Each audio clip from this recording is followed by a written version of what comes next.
आप सबसे भी हमारी ये गुजारिश है कि आप एक बार इस वाक्य को दिल से जरूर सुनिएगा। हो सकता है ये वाकया आपकी जिंदगी में तौबा करने का जरिया बन जाए और आपको भी तौबा करने पर मजबूर कर दे। दोस्तों, अल्लाह के प्यारे नबी हजरत मोहम्मद सल्लल्लाहु अलैहि वसल्लम ने फरमाया, मैं अल्लाह का हबीब हूँ। फिर फरमाया, जो जवान जवानी में तौबा करता है वो भी अल्लाह का हबीब बन जाता है। दोस्तों, हो सकता है ये इबरतनाक वाकया आपको अल्लाह का महबूब बना दे। तो ये वाकया कुछ यूं है कि किसी अल्लाह वाले को ख्वाब की दुनिया में किसी कहने वाले ने कहा कि जल्दी करो, उठो, फला कब्रिस्तान की तरफ जाओ। अल्लाह वाला ख्वाब देखते ही फौरन उठा और घबरा गया। वो पसीने में शराबोर था। उसने उठते ही कब्रिस्तान की तरफ दौड़ लगा दी। जैसे ही वो अल्लाह वाला कब्रिस्तान के करीब गया तो वो क्या देखता है कि चंद कुत्ते हैं जो कब्रिस्तान के अंदर किसी चीज को खा रहे हैं। वो दौड़ता हुआ जब कुत्तों के करीब गया तो क्या देखता है कि कुत्ते एक मुर्दा औरत की लाश को खा रहे हैं और वो लाश नंगी है। दोस्तों, वो लाश कब्र से कैसे निकली, आइए आपको बताते हैं। दोस्तों, आज हम आपको एक ऐसा इबरतनाक वाकया सुनाने वाले हैं जो आपकी रूह को झंझोड़ कर रख देगा। इस वाकये ने 100 करोड़ औरतों की जिंदगी बदल डाली। हमें यकीन है कि जिस औरत ने या लड़की ने ये वाकया पढ़ा होगा या कहीं पर सुना होगा तो वो तौबा करने पर मजबूर हो गई होगी। बारिश की वजह से वो कब्र फटी, कब्र से लाश बाहर आ गई।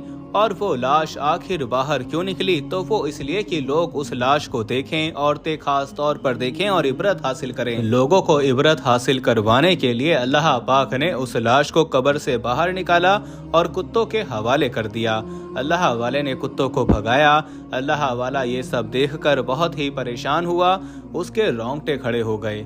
बहुत तलाश के बाद अल्लाह वाले ने उस लड़की के घर वालों को तलाश किया और उस अल्लाह वाले को पता चला कि ये वो औरत थी जो दुनिया की खूबसूरत तरीन औरत थी। अल्लाह पाक ने उस औरत को बड़े ही हुस्नो जमाल से नवाज रखा था। हाय, कहाँ गया आज वो हुस्न जिस पर ये लड़की इतराती थी, कहती मेरे बाल कितने नरम और मुलायम हैं। अल्लाह अकबर। दुनिया की खूबसूरत औरत का नाम अल्लाह पाक ने मुर्दों में शुमार कर दिया। उसका खूबसूरत सा लिबास कफन में बदल दिया गया और उसका खूबसूरत सा मकान कब्र में तब्दील कर दिया गया। अल्लाह वाले ने कुत्तों को भगाया और तलाशी के बाद उस औरत के अजीजों अकारिब से मिले। दोस्तों, वीडियो में आगे बढ़ने से पहले हम आपको यही बताना चाहते हैं कि शुगर एक ऐसी बीमारी है जो आजकल ज्यादातर लोगों में देखी जा रही है। इसलिए हम आपके लिए अफ्रीका की जड़ी बूटियों से बनी एक ऐसी दवाई लेकर आए हैं जिससे आपकी शुगर की बीमारी बिल्कुल जड़ से खत्म हो जाएगी। मर्दाना कमजोरी और धात के मरीजों के लिए भी हमारे पास बहुत ही कामयाब दवाई मौजूद है, जिसको अगर आप एक बार इस्तेमाल कर लोगे तो इंशाल्लाह अपनी दुआओं में हमेशा याद रखोगे। सिर्फ एक ही महीने ये दवाई खानी होती है। इस नंबर पर एड्रेस व्हाट्सएप करके आप दवाई ऑर्डर कर सकते हैं या फिर आप कॉल करके अपना ऑर्डर लिखवा सकते हैं। अजीजों अकारिब के साथ मिलकर उसे कफन देकर दोबारा सुपुर्द खाक किया और उसकी तदफीन की। उसे कब्र में दफन करने के बाद अल्लाह वाला ने सोचा कि हर हाल में मैं ये जानना चाहता हूँ कि आखिर इस औरत ने दुनिया में कौन से ऐसे गुनाह किए थे जिन गुनाहों ने इसकी कब्र को जहन्नुम के गढ़ों में से एक गढ़ा बना दिया, जिन गुनाहों ने इसे इबरत का निशान बना दिया, जिन गुनाहों ने इसे लोगों के सामने जलीलो ख्वार किया। अल्लाह वाले ने एक रात इस्तिखारा किया कि हर हाल में मैं इस औरत से मुलाकात करना चाहता हूँ। ख्वाब की दुनिया में वो रात को सो रहा था कि वही औरत उस अल्लाह वाले के ख्वाब में आई। अल्लाह वाले ने देखा कि उसकी कब्र के अंदर आग का बिछोना बिछा हुआ है। आग के बिछोने के ऊपर वो खूबसूरत मुर्दा लाश लिपटी हुई है, चीख रही है, चिल्ला रही है। उसकी कब्र के अंदर आग ही आग है, बिच्छू ही बिच्छू हैं, कीड़े मकोड़े हैं। अल्लाह वाले ने ख्वाब की दुनिया में उस औरत से पूछा कि तूने दुनिया में कौन सा ऐसा गुनाह किया था जिस गुनाह ने तेरी कब्र को जहन्नुम के गढ़ों में से एक गढ़ा बना दिया। उस औरत ने रोते हुए चीखते हुए कहा, ए अल्लाह वाले, मैंने दुनिया में 3 गुनाह ऐसे किए थे जिसकी वजह से मेरी कब्र के अंदर आग जला दी गई और मेरी कब्र को जहन्नम के गढ़ों में से एक गढ़ा बना दिया गया। इन 3 गुनाहों ने मुझे इबरत का निशान बना दिया। उस औरत ने कहा कि मेरा पहला गुनाह ये था कि जब मेरा शौहर, मेरी हर ख्वाहिश पूरी करने वाला शौहर, सुबह सवेरे बाहर निकलता, पूरा दिन खाक छानता, मेरे लिए रोटी का बंदोबस्त करता और सोचता कि मुझे कुछ मिले ना मिले, मेरी बीवी को, मेरे बच्चों को रोटी का टुकड़ा मिल जाए। पूरा दिन कड़कती धूप में तपती रेत पर खाक छानता था, रोजी रोटी कमाता था। लेकिन शाम को जब थका हारा घर आता और घर की दहलीज पर कदम रखता तो आगे बजाय उसका इस्तकबाल करने के मैं कोई ऐसा जुमला बोल देती थी जो उसकी थकावट और ज़्यादा बढ़ा देता था।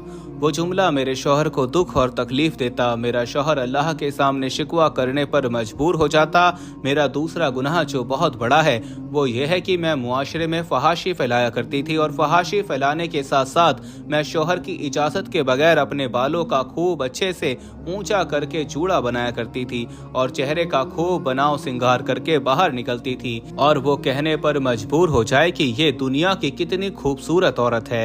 और मेरा सबसे बड़ा और तीसरा गुनाह ये था कि मैं शौहर की इजाज़त के बगैर गैर महरम लड़कों को अपने घर बुलाती और उनसे गुनाह करवाती थी, इस सोच की बुनियाद पर कि हर ऐरे गैरे की नज़र मुझ पर पड़े। ए इस्लाम की मुकद्दस शहजादियों, इन 3 गुनाहों से हमेशा नफरत करना, हमेशा दूर रहना, शौहर की इजाज़त के बगैर बन सवर कर घर से बाहर ना निकलना, अगर निकलना तो पर्दे के अंदर निकलना, शौहर की गैर मौजूदगी में गैर महरम मर्दों को अपने घर पर मत बुलाना।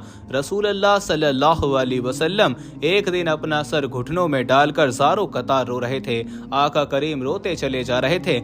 आका करीम की आंखें छम छम बरस रही थीं कि इतने में एक सैयदना अली उल मर्तज़ा शेर खुदा रज़ियल्लाहु तआला अन्हु दौड़ कर आए और कदम चूम कर अर्ज गुजार हुए, या रसूलल्लाह सल्लल्लाहु अलैहि वसल्लम, आखिर किस चीज ने इतना पुरनम कर दिया आपको?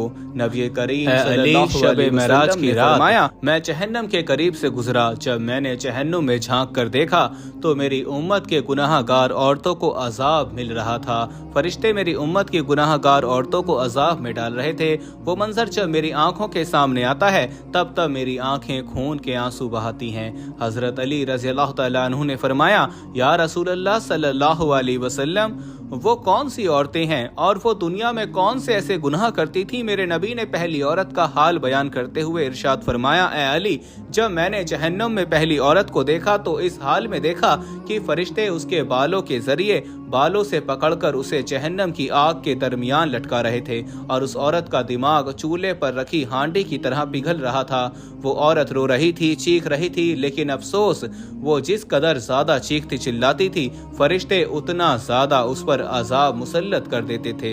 मैंने जिब्राइल अलैहिस्सलाम से दरियाफ्त किया कि आखिर ये दुनिया में कौन सा गुनाह करती थी, तो हजरत जिब्राइल अलैहिस्सलाम ने कहा, या रसूलल्लाह, ये आपकी उम्मत की वो गुनाहगार औरत है जो खूब बनाव सिंगार करके अपने बालों का खूब अच्छे से चूड़ा बनाकर घर से निकलती थी, इस सोच की बुनियाद पर कि हर ऐरे गैरे की नजर उस पर पड़े। ये मुआशरे में बेहयाई फैला रही थी, ये पर्दा करके नहीं जाती थी, ये बालों को पर्दे में छुपाना ही नहीं चाहती थी। रसूलुल्लाह सल्लल्लाहु अलैहि वसल्लम ने दूसरी औरत का हाल बयान करते हुए इरशाद फरमाया, ए अली, मैंने जहन्नम में दूसरी औरत को इस हाल में देखा कि उसकी जुबान इतनी लंबी थी कि उसकी जुबान के जरिए फरिश्ते जहन्नम के दरमियान उस गुनाहगार औरत को लटका रहे थे और जहन्नुम का उबलता हुआ पानी उसके मुंह में डाल रहे थे। मैंने फरिश्तों से पूछा, फरिश्तों, इसने कौन सा ऐसा गुनाह किया? तो जिब्राइल अलैहिस्सलाम ने कहा, या रसूलल्लाह सल्लल्लाहु अलैहि वसल्लम, ये आपकी उम्मत की वो गुनाहगार औरत है, वो बदकार औरत है जो अपनी जुबान से ऐसा जुमला बोलती थी जो उसके शौहर को दुख और तकलीफ देता था। खुदारा दोस्तों, किसी को इतना मत सताओ, किसी को इतना मत रुलाओ, किसी की आंखों से आंसू मत निकालो कि अगर वो अल्लाह के सामने तुम्हारा नाम लेकर रो पड़ा तो याद रखना तुम्हारे लिए बहुत बड़ा मसला बन जाएगा, तुम बहुत बड़ी मुसीबत में मुब्तला हो जाओगे। मेरे नबी ने तीसरी औरत का हाल बयान करते हुए इरशाद फरमाया कि वो अपने नाखूनों से अपने चेहरों का गोश्त नोच नोच कर खा रही थी। मैंने जब दरियाफ्त किया तो मुझे बताया गया कि या रसूलल्लाह सल्लल्लाहु अलैहि वसल्लम, ये आपकी उम्मत की वो गुनाहगार औरत हैं जो शौहर की इजाजत के बगैर खूब बनाव सिंगार करके घर से बाहर निकलती, खूब बनाव सिंगार करके शौहर की गैर मौजूदगी में गैर महरम मर्दों को अपने घर में बुलाया करती और उनसे गुनाह करवाती थी। दोस्तों, ये जिंदगी के लम्हे मेरे और आप सब के लिए गनीमत हैं। इन लम्हों में कुछ कर लें, इन लम्हों में कुछ इकट्ठा कर लें, इन लम्हों में खुदा की याद और मोहब्बत के दिए अपने दिल में जला लें। मालूम नहीं फिर फुर्सत मिले ना मिले, मालूम नहीं फिर ये जिंदगी के लम्हे मिले ना मिले। दुआ है कि अल्लाह पाक हम सबको जिंदगी शान वाली और मौत ईमान वाली नसीब फरमाए। आमीन सुम्मा आमीन।